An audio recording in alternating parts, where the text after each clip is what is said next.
The broadcast is now starting. All attendees are in listen-only mode. Hello and welcome everyone. Thank you so much for joining us today on this terrific topic, serving on a nonprofit board, effective governance.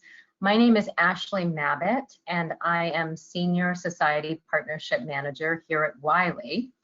And I would like to very warmly welcome our special guest and today's speaker, Dr. Richard Leblanc. Rich is a leading expert on corporate governance and accountability. He is an award-winning teacher, researcher, lawyer, public speaker, consultant, and specialist on boards of directors. Rich Leblanc is also editor of the Handbook of Board Governance, a comprehensive guide for public, private, and not-for-profit board members, which is now in its second edition and is published by Wiley.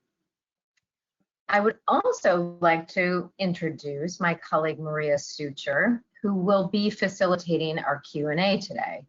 Maria is the Marketing and Events Manager for the Partner Engagement Team at Wiley, and she leads the Wiley Society Executive and Research Seminar Program.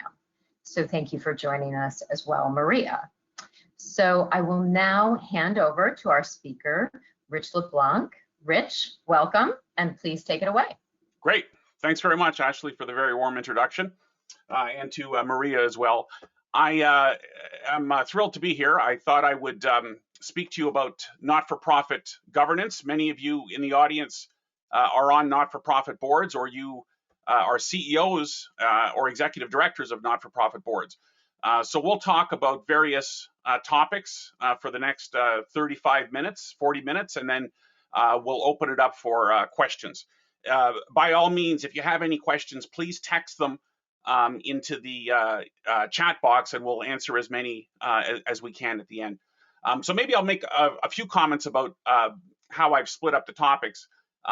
Board committee leadership, structure, and reporting. I do find with not-for-profit boards that they tend to not have well-developed committees. And that is not good because committees are where the work gets done. Committees review and recommend, and the board approves. Committees should also have committee chairs. They should have terms of reference. At a minimum, a not-for-profit board should have an audit and finance committee, and governance and human resources can be combined into one. The second topic is employee wellness, diversity, equity, and inclusion, and ESG. This, without a doubt, is the #1 issue for not-for-profit boards and for corporate boards as well. And incidentally, you know, a remark on not-for-profit boards is they can tend to be informal, but judges and the legal system doesn't distinguish between a not-for-profit director and a for-profit director. So just because you're not getting compensated on a not-for-profit board doesn't mean that your duties are different. They are the same, the fiduciary duty and the duty of care.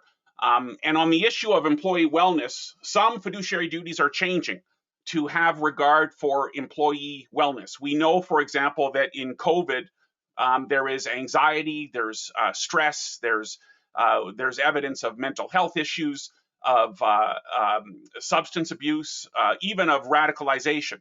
And not-for-profit boards and corporate boards as well are asking management for evidence of employee contentment, employee happiness, reaching out to employees and making sure employees are okay.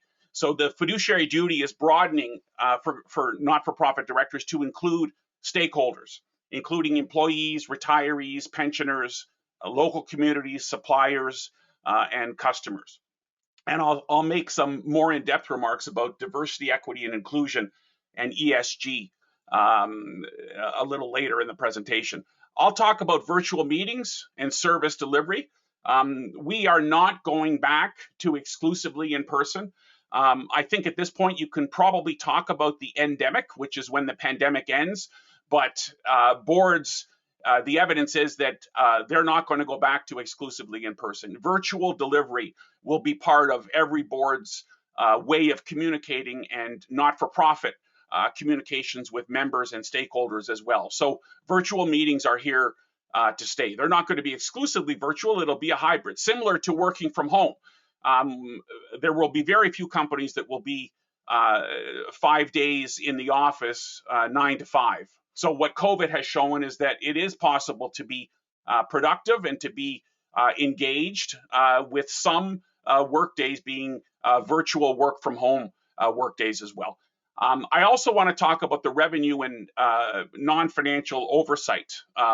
And for all of the not-for-profit directors out there, you do have a revenue model. Whether management or staff makes that explicit to you or not, you have a revenue model. And what good not-for-profit boards are doing now is they want the complete revenue model, including the non-financial indicators, member satisfaction, employee engagement, community impact, diversity, equity, and inclusion. 75% of the value, and you can write this down and put a box around it, 75% of the value of a not-for-profit organization is non-financial. By the time it gets to the balance sheet and the statement of cash flows and the income statement, it's too late. That's a lagging indicator. So the approval of the strategic plan, the complete strategic plan, especially during COVID, when strategies have changed radically, is important. And then I'll talk a little bit about risk. Under COVID-19, risks are changing, including employee and customer safety, wellness, Russian state acting, cybersecurity. And just because you're a not-for-profit doesn't mean that you're not vulnerable by cybersecurity experts, by cybersecurity terrorists, rather, or threat actors, as they're known. I had a recent not-for-profit organization that is nationwide ground to a halt, and had very significant data in the area of healthcare. So not-for-profit organizations are certainly vulnerable to cybersecurity. Supply chain is another one, reputation risk, and I'll give you some pointers on oversight of risk at the board level. The board now has a responsibility to oversee the risks and the internal controls of the not-for-profit organization. And then at the end, probably about 30 minutes or so from now, we'll talk about legal responsibilities and how to minimize your liability. At some point in a director's career, they will be sued by a plaintiff's attorney. And I'm going to give you pointers on how to protect your assets, how to protect your reputation towards the end of the presentation. So where am I getting my data from? Well, I do this for a living. I've got a PhD in corporate governance. I'm a professor. I deal with not-for-profit boards all the time, and I advise on a regular basis. At any given time, I'm helping anywhere from 10 to 20 boards, and roughly a third of those are not-for-profit boards in all types of sectors.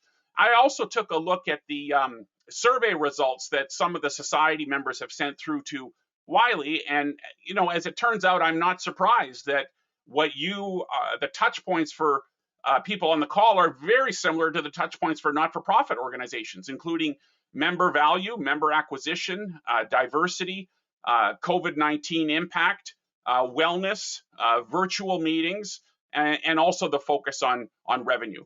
So let's start on the basics, which is the size of a not-for-profit board. Not-for-profit boards should not be large in size. When I see a board that is 13, 14, 15 and above, that's not a board, that's a theater. And what happens there is underperformance of directors gets masked. Decisions tend to be made by a small group of individuals, including an executive committee. And large not-for-profit boards are shrinking in size. We've had this for the last 10 or 20 years, a reduction in size. The optimal size of a board is 7 to 11.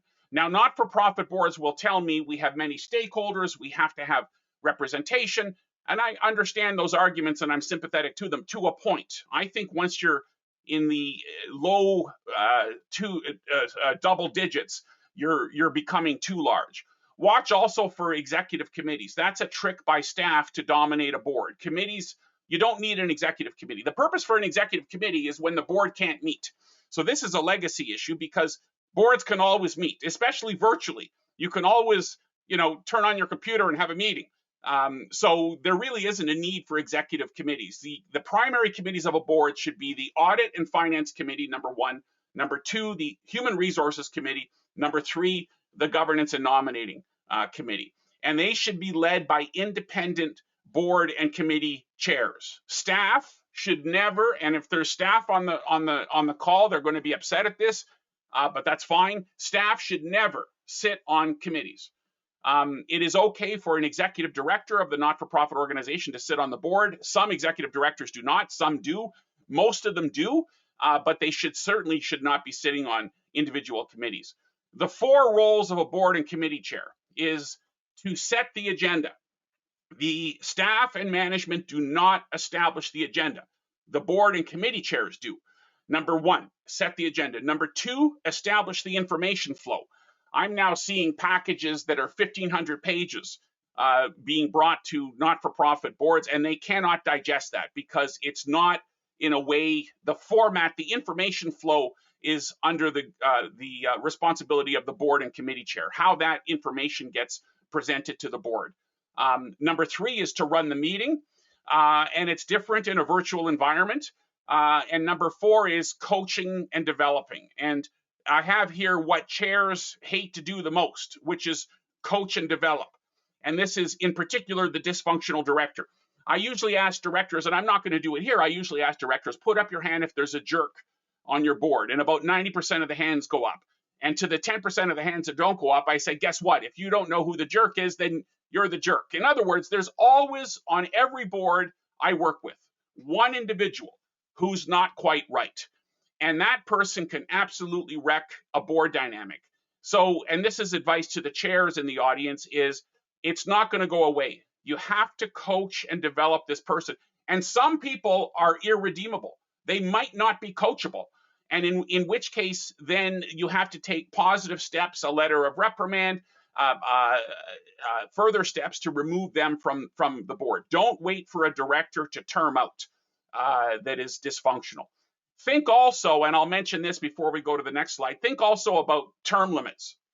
Term limits now are in several countries, Hong Kong, Singapore, Malaysia, United Kingdom, Australia, India. They're coming to North America. Roughly about a third of boards, not-for-profit and for-profit, have term limits of 9 years. What that means is that it facilitates renewal. What I find is that directors come onto boards and they think it's a lifetime appointment, and they enjoy the camaraderie, they enjoy the meetings, and they never want to leave. And there's academic evidence that after 9 years, you become less innovative, you become less independent, and you begin to destroy member value. So regulators are beginning to impose term limits on boards. Most not-for-profit boards, and they're doing a terrific job on term limits, have term limits of either 9 or 10 years. So if you don't have a term limit, I would consider having a term limit, and don't grandfather existing directors. The purpose of the term limit is the existing directors. It's not to give them a free pass through grandmothering them. So a term limit should apply equally to everybody. Okay, now ESG, employee wellness. This, as I said, is a strong concern of many boards, and it's largely driven by 3 things. Number 1, COVID. Non-financial can hurt you. Number 2 is institutional shareholders, and this is now reaching not-for-profits. Institutional shareholders want to see disclosure of environment, social, and governance, including climate change and the path to net zero. This starts with the board of directors and also plaintiff attorneys, particularly in the US and UK, that are beginning to litigate against boards of directors that are not taking enough of an effort in climate change and ESG. So we have systemic structural change that is afoot, and the desire is for information and for a broader stakeholder approach to not-for-profit governance. We know, for example, just to touch on employee wellness, we've got social media radicalization, and that's caused by Section 230 of the Communications and Decency Act, where individuals that are working from home may not look at the news, and they may only get their news from Facebook. And what happens when you continue to click is you get more of the same. And social media organizations don't have the same liability that traditional media do. When I go on television, I can't I have to look at science, I have to look at proper method, etc., because the television or radio or newspapers are responsible for content of anything anybody says. In social media, that is not the case. So there's disinformation, and that can be countered by boards of directors that insist that science be distributed to the board, to senior management. Outreach to employees occurs. Employee safety is front and center. Working from home, I'm starting to see now investments in technology in a work from home environment for employees. In fact, we were just before the call, we were talking about a colleague of mine, their laptop crashed, and employers now realize that in a work from home environment, people need to be provided for with proper chairs, proper tools of production, if you will. So employee wellness is front and center for most boards. Boards want to see exit interviews. They want to see culture surveys. They want to see evidence that employees are being treated properly and respectfully. Some of the movement in diversity now is quotas. And we see this in Europe, we see this in Asia. It's starting to come to North America, in California, in New Jersey, also in NASDAQ. Mandatory representation of women, representation of LGBTQ, representation of racialized directors. So mandatory quotas are a good thing. Because left to their own devices, boards, the evidence has shown that boards will not change. And that's because, the status quo and directors are reluctant to stand down. So I think quotas coupled with term limits enable renewal. We know academically, for example, that diverse boards make better decisions simply because homogenous boards engage in groupthink. What is groupthink? Groupthink is the premature agreement because it feels good emotionally, but you're making a wrong decision. Diverse directors ask different questions by virtue of their background and their socialization. So what regulators want to see now is the boards of directors and senior management match your member base. The touch points for diversity tend to be as follows, in no particular order. Number 1, gender. Number 2, gender identity. Number 3, age. Number 4, ethnicity. And number 5, geography. And a good board will have, and this is an example from my work, is a diversity matrix. And this is from one of my actual not-for-profit clients. You've got age, male, female, racialized, indigenous peoples. This is a Canadian matrix, and people with disabilities. And you've got directors across the top. This has now gone into senior management and into the entire organization. So we want to see a talent pipeline, training for unconscious bias. I'm even seeing pay disclosure and pay audits, equal pay for equal performance. And why? Because it's a matter of human rights. It's the right thing to do. So regulators in over 40 countries are beginning to regulate corporate and not-for-profit boards to look more like the membership base. And the reason that they're doing that is because the academic evidence supports it, that diverse boards make better decisions. So we've gone beyond diversity, and we're now talking about inclusion. Education, training, communication to the not-for-profit directors' staff, and particularly directors. This must start at the board, particularly unconscious biases and cognitive biases. What's an unconscious bias? It's something in your head, in your brain, that is a flawed way of thinking that has been caused in your upbringing or socialization that can adversely impact another individual or another group. So unconscious biases, the majority of boards now want training on this. It has to start with the board, and then it gets pushed down into the organization. education on intentional and unintentional discrimination, a signed code of conduct and diversity and inclusion policy on proper treatment of others, on principles of equity and fair treatment, and devoting resources and access to developing talent pools. I'm even starting to see on not-for-profit organizations right now younger and diverse directors coming as well as directly onto the board, onto committees as non-director committee members to create a talent pipeline to come onto the board.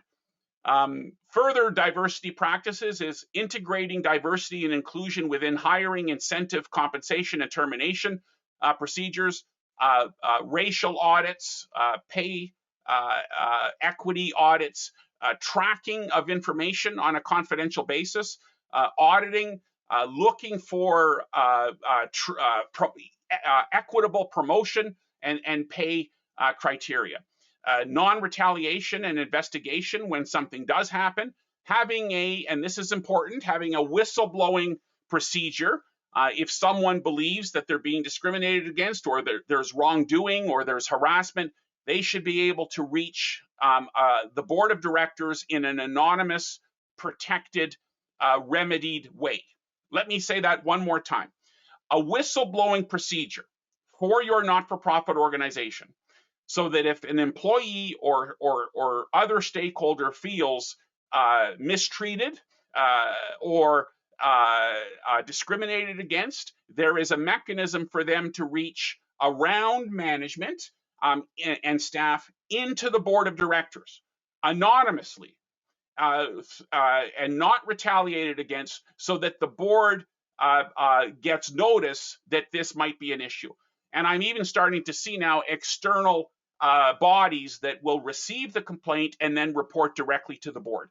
So you do not want everything channeled through management. That's how boards get caught flat-footed, and boards don't like surprises. So a whistleblowing regime coupled with diversity, equity, and inclusion is a very good idea.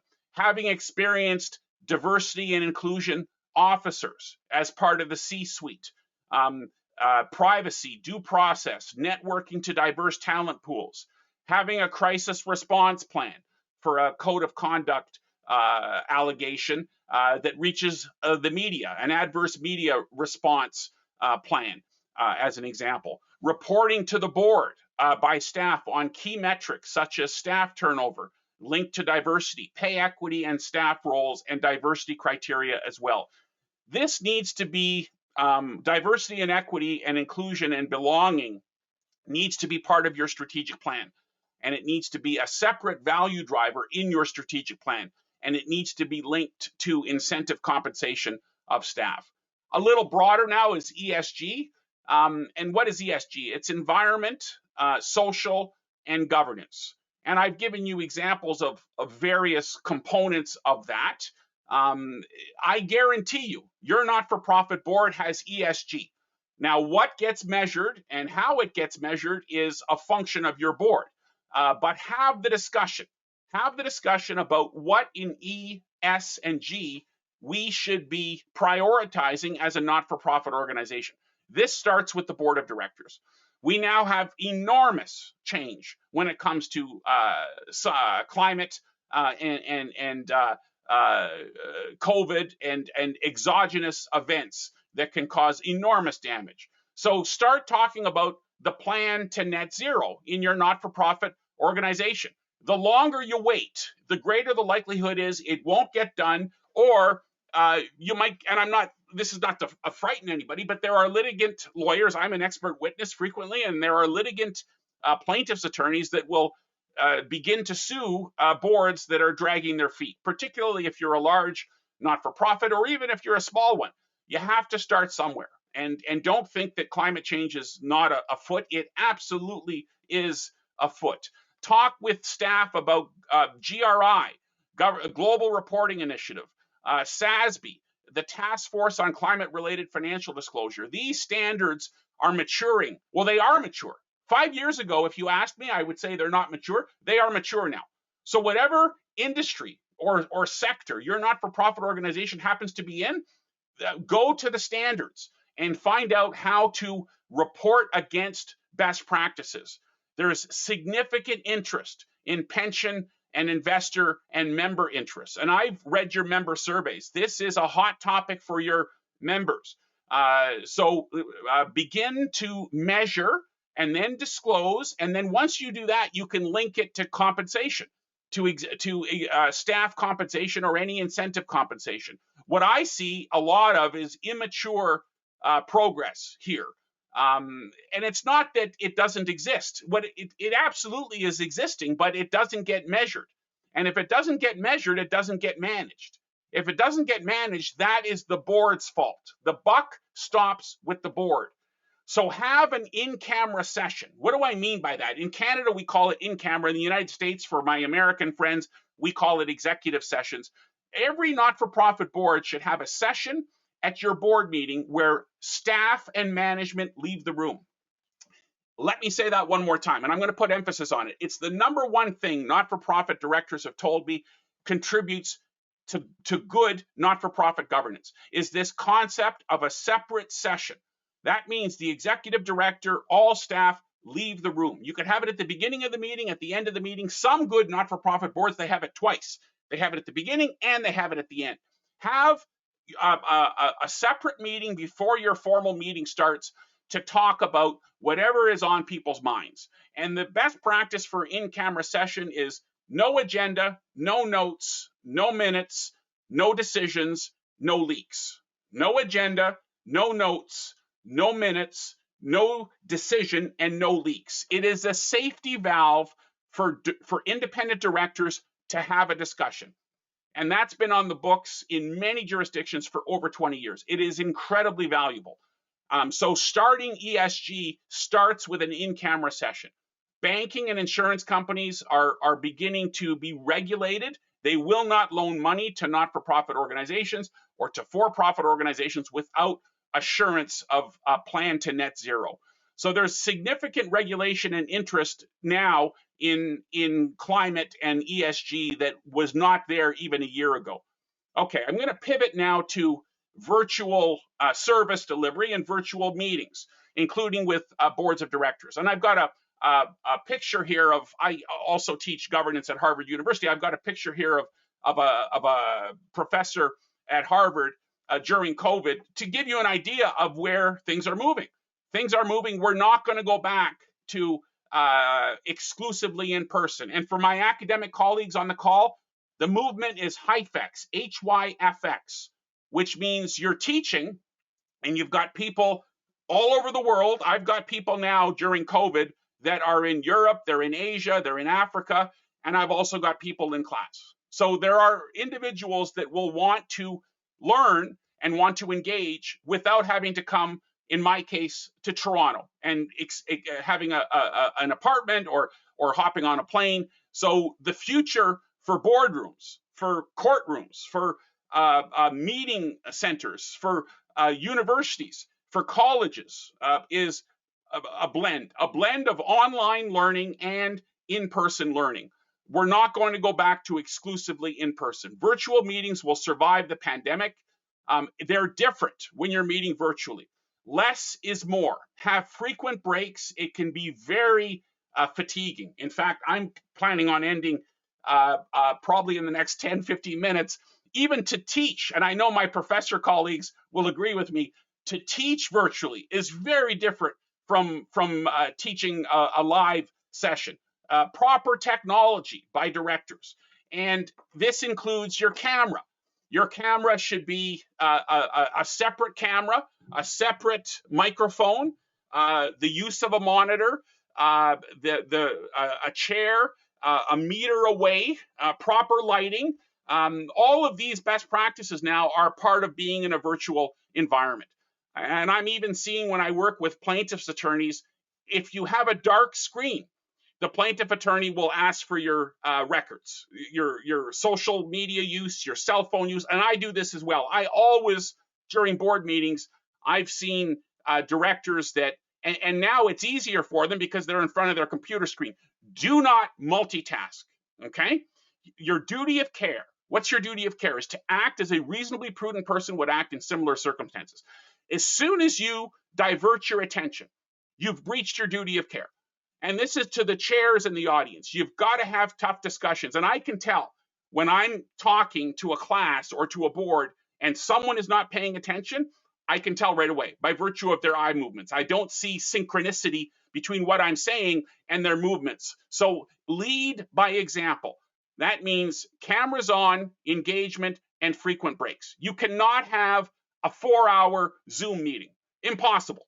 And directors that have that tell me, Professor Leblanc, I'm concerned I'm breaching my duty of care. The meeting is so long, I'm voting on things that I don't have an appreciation for. So short, effective meetings. The quality of the meeting is not a function of the length of the meeting. It's a function of the information and the agenda and everybody arriving warmed up.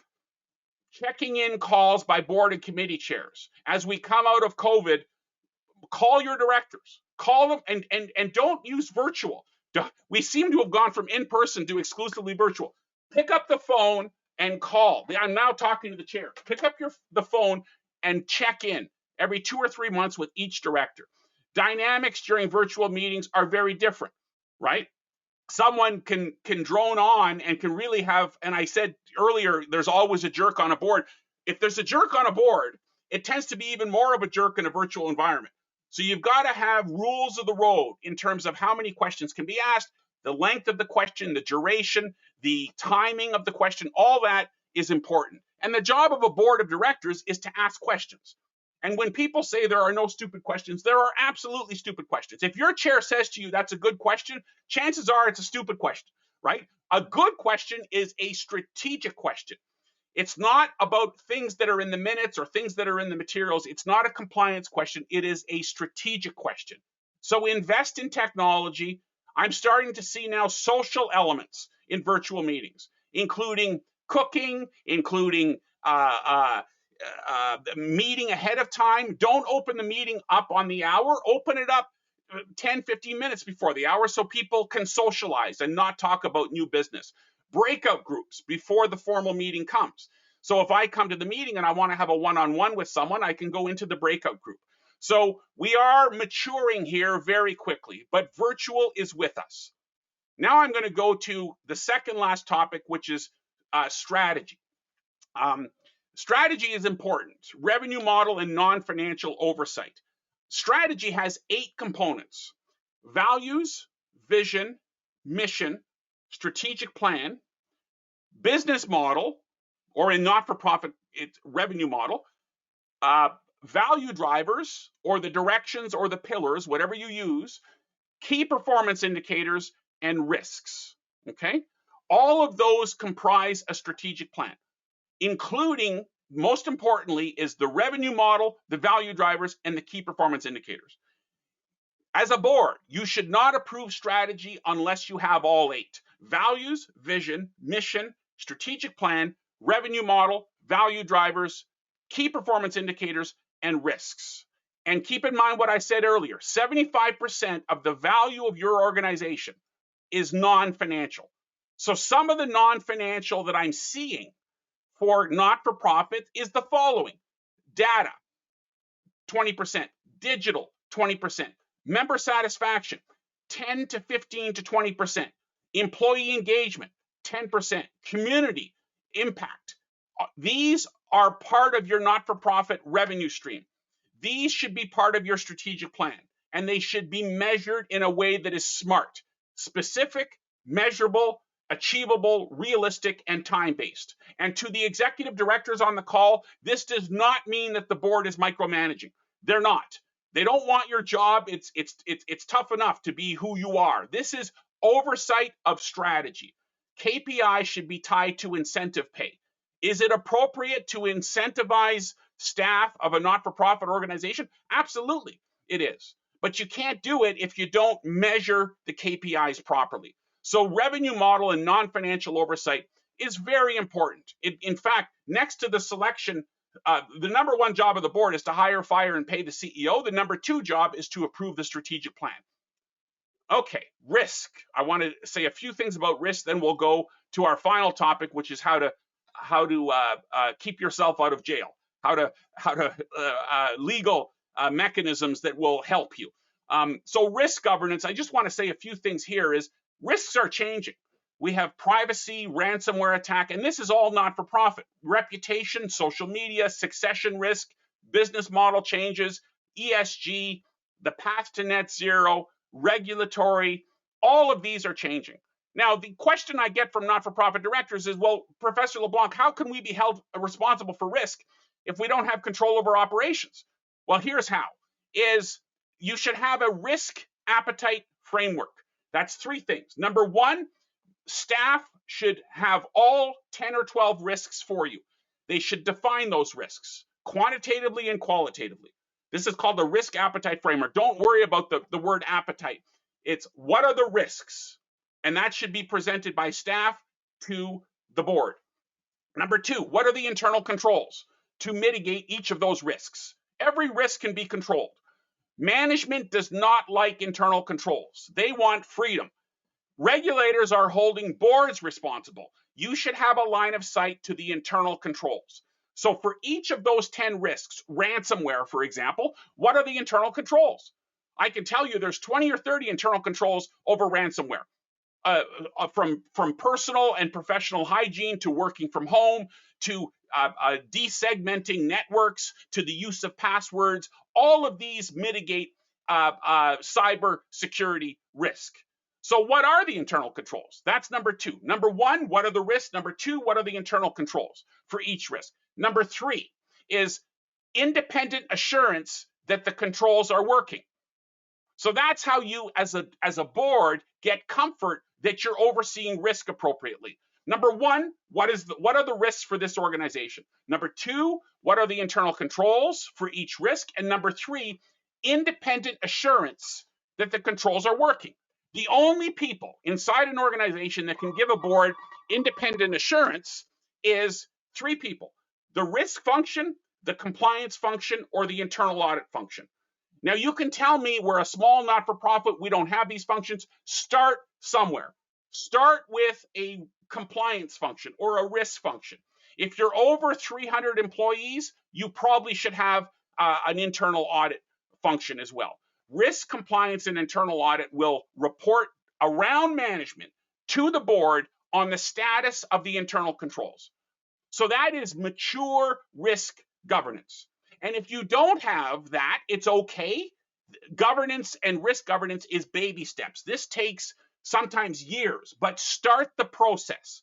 Don't not do anything, because if you don't and something goes wrong and your name is in the paper and the questions are going to be asked by experts such as myself and others is, what did you do about risk? Most governance failure stems from risk failure. So that's a short best practice segment on proper risk governance. Lastly is information flow to the board. Quantity, quality, timeliness, source, and format. That's your lifeblood. You control as a board the information, particularly the board and committee chairs. Layering is, layer one is, what are you asking, and I'm now talking to staff, what are you asking the board to do? Review, recommend, so a one-page summary. Let the board into your issue. Then 7 pages after that. Don't sugarcoat, don't cherry pick, think like a director. Tell the board about this issue. What did you reject and why? What did you reject and why? Tell the board what is going on in your head. Don't give a one-sided opinion. And then 15 pages to support the 7 pages. And I'm now talking to staff out there. If you think one or more of your directors are micromanaging, be very careful not to give them management or operational material in the 15 pages. Give them strategic material. In-camera sessions we mentioned. Role of board and committee chairs in setting the agenda, setting the information flow, and pre-vetting that information flow. And be careful, I'm now talking to staff, be very objective when you bring information to the board. Tell them what you're tell the board what you're actually, or the committee, what you're actually thinking. The movement now is not to PowerPoint decks. It is to narratives. Narratives by the relevant staff that are replacing slides. just because you have a PowerPoint. You cannot give a board of directors a 60-page PowerPoint deck. Okay, that's not wise use of a director's time. Give them a narrative on what the issues are. Okay, lastly, and this is unfortunate, but some of you want legal pointers, and I put this in many of my presentations, which is how to protect yourself legally, because there are always a group of lawyers out there, unfortunately, and this tends to happen in the United States, although it's happening more and more in the UK and Europe, is how do you protect yourself? Number one, duty of care. Your duty of care is to act as a reasonably prudent person would act in similar circumstances. You should be devoting 250 hours a year to your directorship. Now, you can tell me I don't do that. That's fine. The surveys are indicating that the average not-for-profit directorship is 250 hours. This is all in. It includes preparation for meetings. It includes travel. It includes debriefing, meeting time, committee work. You can be scrutinized by a court or a judge on the process that you took to arrive at a decision. So watch engagement, distraction, and focus. The business judgment rule insulates you if you have a proper process. So document your process, including good minutes as well. A minute should not be a transcript, but they shouldn't be 1 or 2 pages. They should be right in the middle to capture the debate that occurred at the boardroom table. So drafting minutes are important as well. Be very careful when it comes to conflicts of interest. Most of the litigation around not-for-profits center around conflicts of interest that directors or officers have. And I've been an expert witness. In fact, I've got 2 cases right now that are not-for-profit conflict of interest. So have a conflict of interest policy and recuse yourself. If you think you have a conflict, or your family members or an affiliate of yours, you probably have a conflict. You cannot get into trouble for disclosing the conflict. You can get into trouble for not managing it properly. So disclose and manage. And then I get questions. I have a conflict. Can I vote? You cannot vote. If you have a perceived conflict of interest, you recuse yourself from the virtual room. You let your colleagues discuss it, and then you come back into the room after the matter is decided. What is a conflict of interest? It is a personal interest that you may have, or your friend or a family member may have by virtue of your position on the board, or an affiliate of yours. Affiliate means an entity that you might have an ownership interest in, of that nature. So you got to be really clear, because courts give not-for-profit boards broad latitude to police their own conflicts. And where you get into trouble is when one director is conflict seeking. And by conflict seeking, I mean, what's in it for me? They can't differentiate the fiduciary duty to sit on a board is the best interest of the not-for-profit organization. It's not their personal interest.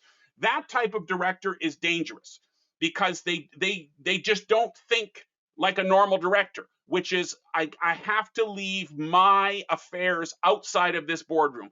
That'll get you into trouble, because it's joint and several liability. So you're all accountable for each other.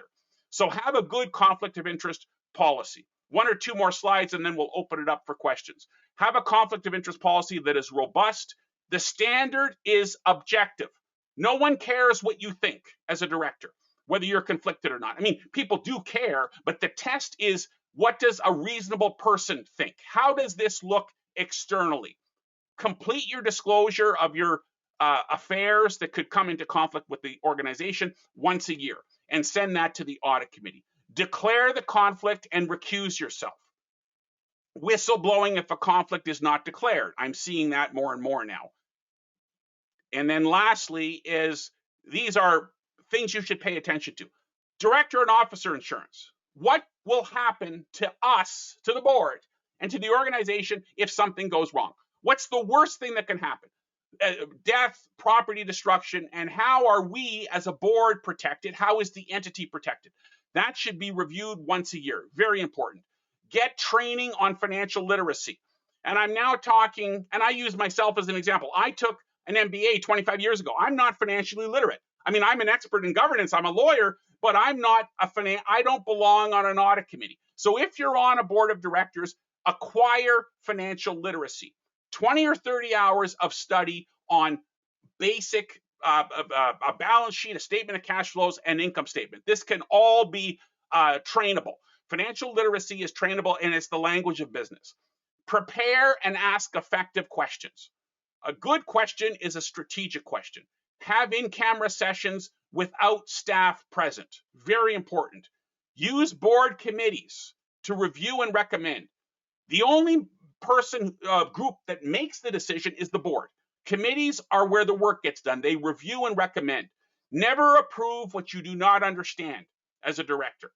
And if you're a not-for-profit director, and most of you are, insist to see employee wage and tax remittances, particularly during COVID, where some not-for-profits are experiencing stressful financial distress. Under disruption, as risks change, do not delay acting prudently. Okay? So your duty of care is commensurate with the change that is happening. And I don't mean, by the way, to overemphasize legal and to scare anybody, but I just want to give you pointers of how to protect yourself and your assets as well. So maybe I will stop here and we'll invite our Wiley colleagues to chime in and to ask me any questions that many of you may have asked. Hi, Rich. Hi, everyone. Thank you so much for that amazingly comprehensive presentation. The one thing that stuck out to me was the 75% of value being non-financial. As a board member myself, that was quite a statistic. And I definitely learned a little bit about the risk appetite framework as well, which I hadn't heard of before. So thank you so much for that. I do want to let everyone know that we have the presentation put up in the handout section. So a few of you asked if you would be getting that post session. So you can actually download that right away if you're interested. So let's dive right into the Q&A. Rich, we have some great questions for you today. So I'm just going to kick it off. Sure. So one of our attendees asked that if they don't have staff liaisons in certain committees, some of those committees tend to venture into areas that are not part of their charge or work on initiatives that do not align with the strategic plan of the organization. What recommendations do you have so that these committees don't go off the rails?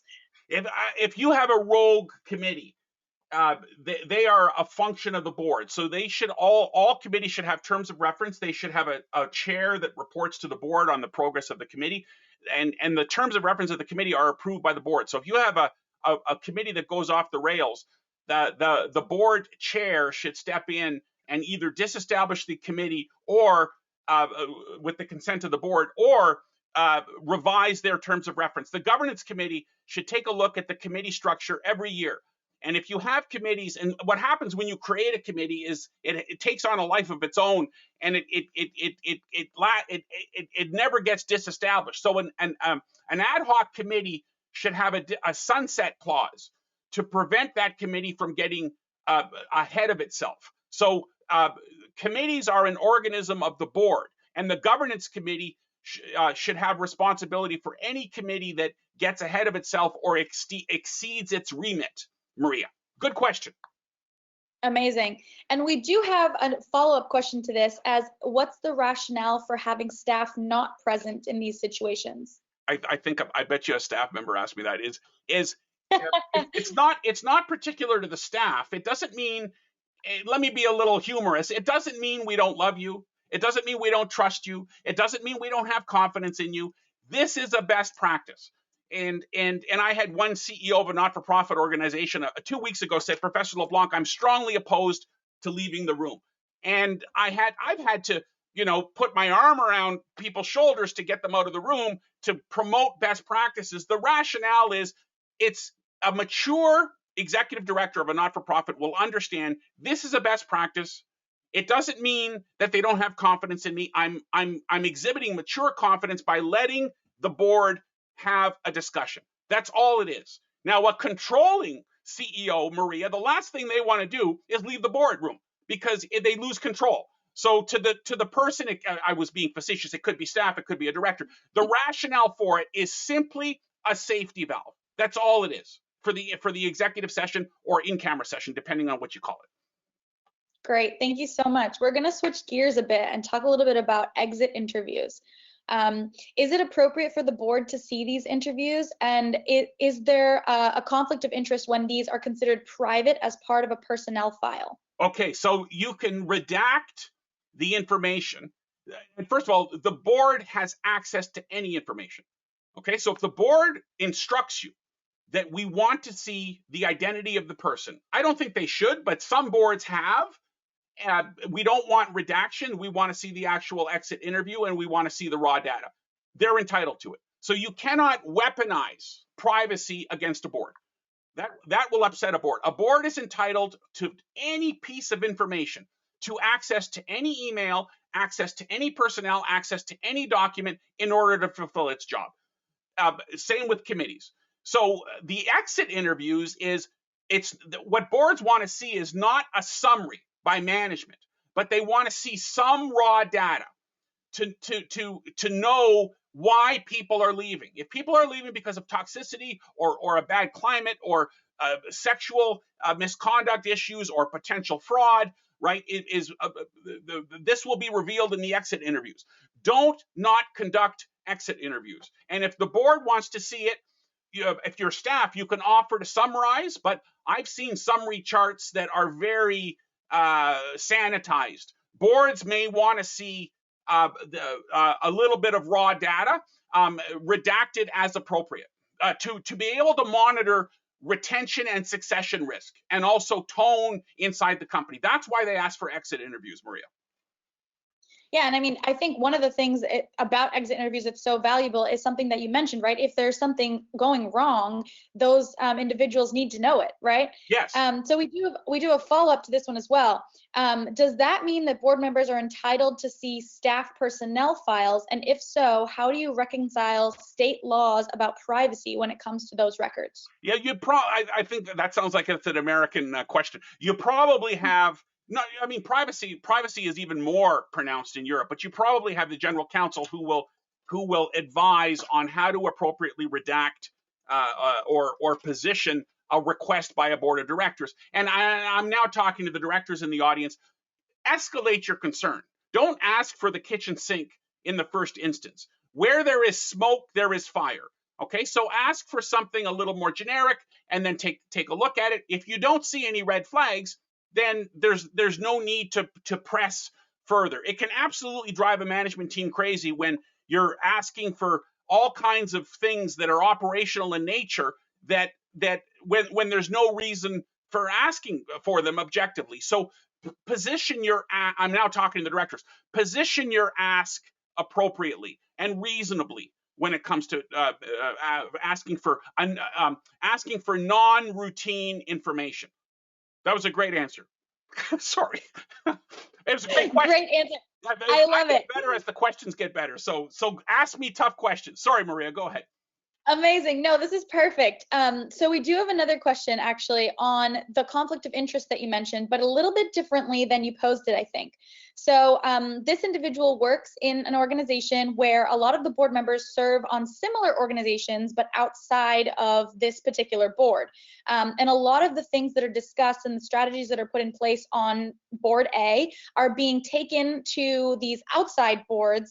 And this particular individual has tried to address the situation several times without success. Do you have any suggestions for how to handle something like this? Yes. First of all, totally inappropriate. That confidential information could be proprietary in nature. It could be something that is generating success at board A. If you have directors that sit on board A, board B, board C, and they're from the same sector or industry, there should be a prohibition. It is, as the questioner said, it is a complete conflict of interest, but more importantly, it's potential breach of confidential information from board A to board B. So the problem is twofold: is you have a conflict because you're on two or more boards in the same sector, and number two is the possibility of transferring even informally confidential information from one board to another. So a code of conduct, and I didn't mention this during the presentation, Maria, but a code of conduct should always be implemented for not-for-profit organizations, and that should cover off confidentiality and conflicts of interest. And directors should be trained on this, that it is not okay to do this. Where you get into trouble is past legacy and informality, and then people think that it's okay just because we've always done it this way. It can really harm an organization, the breach of confidential information. So the answer to the question the good question from your questioner, Maria, is a code of conduct with confidentiality provisions, and directors should sign off on that code every year. I've read it, I understand it, I'm in compliance with it. Yeah, I think the every year part is a key there, right? You're re-upping this every year, keeping it at top of mind, reminding these directors of their commitment and the confidentiality agreements that they're signing. So amazing point. Another question I have from a CEO, actually, rather than a board member, is interested in what if board members are thinking more operationally and are getting sort of stuck in the operational issues versus the strategic plans of the organization. Yeah. How would you tackle this? Yeah, this is a good question by a CEO, and it's a frequent question by a CEO, and it can absolutely wreck a board. I'm very sympathetic to the CEO's question, and that's all it takes is one director that is micromanaging. So to the CEO who asked the question, what you don't do is don't correct the person in open session. Don't be defensive. Don't make an example of the person. Don't approach the person directly. The CEO approaches the board chair, and the board chair approaches the director and has a session with the director. This is not okay. Here's where your question was inappropriate. Here's where your question was appropriate. And the board chair may even assign a mentor to the director. So and this happens with industry directors, with new directors, is they quickly are hands-on and they adopt a management role, is pull back, especially when you have industry expertise, is pull back. Your job is to ask good strategic questions. And if the CEO doesn't have the support of the board chair in approaching that director, then and only then should the CEO approach the director. But to the CEO is go through your board chair first. And second is have a governance training session from time to time that is independent, that can focus on the dividing line between governance and management. Many directors don't know, and they think they're helping. They don't think they're driving you crazy. So and that's a dangerous director, is someone who doesn't know and doesn't know they don't know. There are some directors that don't know they don't know, and think they know. That can be very dangerous and frustrating for a CEO. So I sympathize with the CEO, but there are mechanisms you can use, which is, have a position description for the individual director, for yourself, for the chair of the board, have some mentoring by the board chair, and have some education. And hopefully that will turn around. Sorry, Maria, that was a long answer, but it's a very good question. No, this is great. And I think it's really important about that mentoring and that training piece. But I do have a follow-up. You asked for difficult questions, Rich. Yeah. What if the offending director is the board chair? That's and chances are it's a long-serving board chair that has been there too long or is digging in. You should have a vice chair or you should have a governance committee. In the UK, you have an SID, a senior independent director. If the problem is with the board chair, here's how you do it: is you have an assessment, a board assessment. And I never mentioned this during the presentation, but boards have assessments every year or two where they assess their own performance. And if there's a problem with the board, there's a problem with the board chair. So the governance committee should administer the board assessment. And part of the board assessment, Maria, should be the assessment of the performance of the chair. And also consider chair limits. I'm seeing 3 or 4 years as a term limit for a chair. So that and be very careful on your selection of board chair. It's not the person who wants it the most. The person who puts their hand up is not the person for the job. It's probably the person who wants it the most or who might be available. The person for the board chair job might not have their hand up and might not be initially want to do it and might be too busy. So the governance committee should recruit talent and propose a board chair for the board. So watch how the board chair gets into the position, that they're evaluated when they're in the position, and they have a way out of the position, which is a 3-year or 4-year term limit. And to the CEO who asked the question, I've had to replace board chairs for exactly this reason, is they've been there too long and they begin to micromanage and they become sort of vested in the position. It's very difficult to do, but it's not insurmountable. So hopefully one of these 3 mechanisms will help: is documentation, term limits, or assessment. This is a great segue into our next question, which actually is, when you think of nonprofit boards that you work with, how have some of these board members ascended to their roles? Are most board directors senior individuals in their field, or are you seeing an increase in early career board members joining? I'm seeing the latter is recruitment of younger directors. And you think about cybersecurity and the internet. The internet was invented in 1995. So if you have top-heavy directors that are in their 60s and early 70s, they have not grown up with the internet. So if you want someone with digitization, that person is by necessity in their 30s and 40s. So the way for the advantage of term limits is you can bring a director on in their 30s and 40s, and you don't have that director for the next 30 or 40 years, right? You have the director for the next 9 years. And so I'm seeing diverse younger directors being brought on boards for very specific skill sets, and they might not have run businesses as a CEO, but that's not why they're there. They're there because of their competencies and their expertise. So, and they can hit the ground running, and other directors can learn from them. So age, there's no relationship between age and effectiveness. Just because you're in your 60s and 70s doesn't necessarily mean that you're a more effective director than someone in their 40s or 50s. So be a little pragmatic and create that matrix that I said, where you've got a spread of age, you've got a spread of geography, a spread of skill sets. Use a competency matrix as well, so that you can bring a little bit of rigor to director recruitment. That's the important thing, is that you've got the skill sets covered off. And to the CEO that asked the recent question, talk to the CEO. What would you like to see on the board in terms of skill sets to take the organization to the next level? So talk to management as well. As a young board director, I really like this. I'm all for it. But I do have a question from another individual who's wondering, if the directors actually have the capability to elect their board members, how can you how can you encourage them to differentiate a bit with the director types that they're electing in? So the question, I think, Maria, is, given what we said about diversity, competency, behavior, and independence, can you marry those screens? And a good board will have 4 screens: an independence screen, a competency screen, a behavior screen, a diversity screen. Can you marry those 4 screens with elected directors? And the answer is yes. And not-for-profit boards do this very well. They say to the membership, listen, we've done our analysis. No one knows the board better than the board. Members don't necessarily know the board, right? They might think they know the board, and they may, but the board will conduct its screen and say, we need a director with the following desired competencies. And they go out to the membership and they say, listen, if you possess these competencies, and in particular, if you're from a diverse background, please consider applying.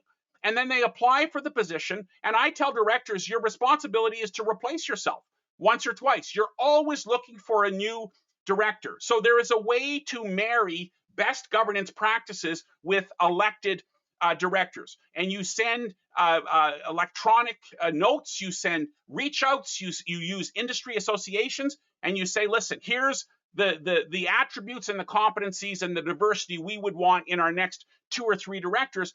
If you possess these competencies, please consider applying. And given that information, what is your view on contested elections for volunteer members? I mean, this happens from time to time, and that's a good thing. That's healthy, right? And by contested, I think the meaning is you've got 2 or 3 directors running for one position, right? That's not necessarily a bad thing. You should have some control by the governance and nominating committee to rank the directors. So it's in this marriage I was talking about. The board has a say right here. So the members have a say, and the board has a say. If you have special purpose errant directors that are problematic, that are running because they want to have a special issue, or they are advocates and they have been vetted by the governance committee, and the governance committee does not think that member is appropriate, the governance committee should have the ability in a contested election to recommend only certain candidates. However, to do that, the governance committee has to have done its homework and has to be fair and reasonable and level-headed. Otherwise, you might have special purpose directors that are getting onto the board to advocate for their issue and can completely wreck a board dynamic. So it is possible, Maria, for the board and for the members to have an equitable way of coming forward under the bylaws, and that might mean refreshing your bylaws. If your bylaws are 10 or more years old, they need to be refreshed with best governance practices. Perfect. And given that a lot of with the changing landscape of the world now and having a lot more early career folk on these boards, do you have any common pitfalls that you've observed in new board members and how they can be effectively avoided? Yeah, the first one is micromanaging, and that's what the CEO mentioned before. Is pull back. You're not in a management role anymore. So if you make the transition from executive to director, your job is to ask questions. Don't go overboard in asking questions. Learn, and that's my second point, is learn the strategy of the organization, right? Is put the time in to understand the strategic plan, who the stakeholders are. And by time in, I mean 100 hours in your first year to really understand, to add value in your question. So the first is keep an eye on micromanagement. The second is understand the strategy of the organization. And the third, Maria, is you're a new director. Speak up. I mean, I ask directors, and I've interviewed probably 1,000 directors during my PhD. What's your number one regret? And guess what it is, Maria? It's I didn't speak up, right? And I'm now talking to all the directors on the call. If you have a question, I guarantee you half the board has the same question. Don't not ask your question. It doesn't mean you have to be difficult about it, right? It just, you can be nice. You can look at me, Maria. You can smile, right? You can use hand gestures. You can be nice. You can ask a really effective question in a nice way. It's called disagree without being disagreeable. So the 3 pointers for a new director would be watch micromanaging, because that's your natural tendency. Number 2, learn the strategy. And number 3, speak up. Ask questions. That's why you're there. Don't not ask a question. And I'll say one more thing is what you see, read, and hear is what you have accepted unless you speak up. It is very challenging to speak up, and that's why boards have in-camera sessions, is to permit directors to speak up. Speak up, speak up, speak up. Sorry, Maria, that's a long answer, but it's such a good question. No, you know me, I have no problem speaking up. Good, that's good. So we actually have a follow-up to this. You know, some of these pitfalls that you mentioned are universal in the academic and corporate realms, but in the global South, how familiar are you with that area's particular pitfalls and how to deal with situations in an institution in the South where the global profile and international board might be a bit different? And then on the contrary to that, in the North, where those boards are comprised of both Southern and Northern participants. I recently offered in fact, that's the title of the course, is Global South, by a colleague, a new hire, a colleague of mine who's teaching the course. So I'm not an expert in the Global South. When the response was that these 3 issues are relatively ubiquitous, what I have limited exposure in the South, and what tends to happen there is, in my experience, is they tend to manifest itself differently, but these 3 issues are there. Is the lack of attention to strategy, that not speaking up, and the micromanaging. The nuances are there, and I'd be careful when one generalizes that boards are necessarily different. They may not be. They manifest themselves differently, but we're really talking about human behavior and human dynamics at the end of the day. So the interlocks might be different in terms of who the people are, and the history might be different, and the historical context obviously are different. But at the end of the day, the interplay is one of human emotion and human dynamics. So I'm hedging a bit, but I realize I have not answered the very good question. But I know a lot about governance, but I don't know everything. So when I don't, that's the other thing, is advice to management. If you don't know, you don't know. That's okay. So I don't know. Right. Maria. Perfect. Well, we can always share. I know you mentioned there was a course on this. We can always share that link in the chat if you have it handy. Sure. Or in the future as well. Yeah. And you know, in my experience as on a board, I've been fortunate enough to work on the board assessment and training committees where I have a say in sort of how these assessments are done. But do you have a best practice on who should be conducting these board assessments, whether it's the board members or the staff? It ideally is not the staff, because staff is accountable to the board. It should be the committee of the board. It should not be the board chair. It should be, because the board chair has a conflict of interest, because if there's a problem with the board, there's a problem with the board chair. The group or the individuals that should be conducting this is normally the governance committee. The governance and nominating committee, or the equivalent, should have as part of its remit an annual board assessment. And what they do there, with the support of staff, if you have a very effective corporate secretary, and by the way, I think you should, who respects confidentiality, can produce questions for you, can administer the questionnaires, can tally the results, can maintain confidence, that is what you want. And from time to time, like in the United Kingdom, for example, Maria, every 2 or 3 years, you have to go to a third party. So consider doing it internally and then mixing it up with a third party. Also consider, and I'm now talking to some of the mature not-for-profits that have done this, is consider assessing individual directors. There's two assessments. There's assessing the board and there's assessing individual directors. That's where the chair comes in, is after the assessment with individual directors, the board chair has a debriefing with each director. And each director should produce a written professional development plan of a page or two and have a sit down with the board chair. So Maria, if you were board chair and we assessed all the directors, I would get my own assessment. I'd have a self score, a peer score, a board score, and then I would come to you and have a sit down or a virtual meeting to talk about how I might improve my performance. And then you, Maria, as board chair, you would have a sit down with the governance committee chair to talk about your assessment, and then you come full circle. So the answer to the question is, the committee that should administer this should be the governance committee, and the board chair should be involved in the debrief at the end of individual director assessment. That's best practice. Great. I love the full circle loop there. It's really helpful to understand the whole big picture. So with all the directors on these various boards and their varying interests and their varying areas of expertise, how do you know if too many standing committees is too many? And do you have any suggestions for sunsetting any of the committees that might not be relevant anymore? Is you got to be ruthless. Is rule of thumb is if you're let's say your not-for-profit size is 10 to 13 members, you should have a minimum of 3 and a maximum of 5 committees. If you have 6, 7, 8 committees, and I've seen it all. I've seen 10 committees, 15 committees, committees that don't meet, committees that we're not quite sure what that committee does. So the governance committee should once a year have a cleansing. Take a look, a fresh look, and if a committee, it's like clothes. If you haven't worn something for 2 or 3 years, chances are you might not wear it. You might not like it anymore. So have a sunset clause.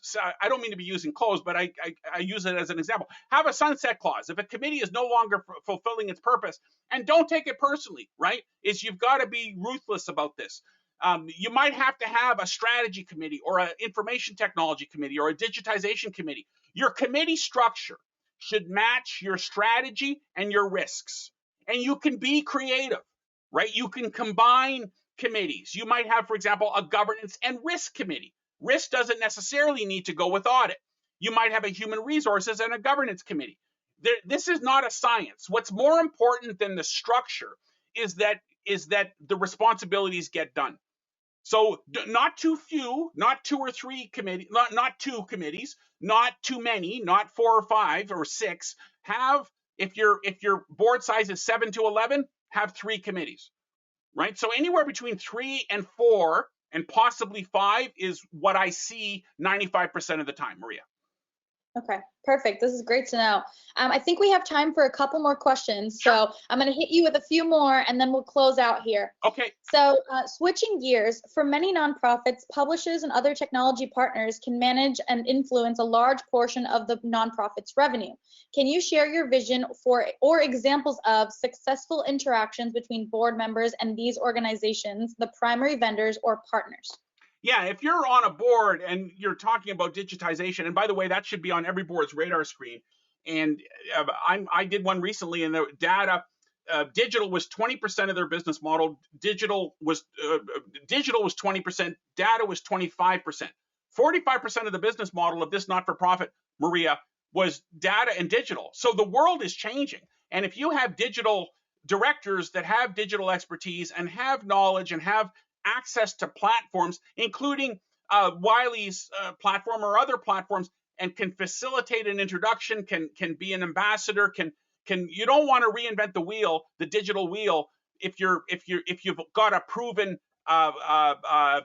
relationship that can be leveraged to assist. So digital directors who are on board should mentor, not too closely, but mentor the CIO or the staff person, and be free to make suggestions on digitizing. This is where the movement is in health, in education, in legal. It's all digitization with, and it includes artificial intelligence, it includes blockchain, it includes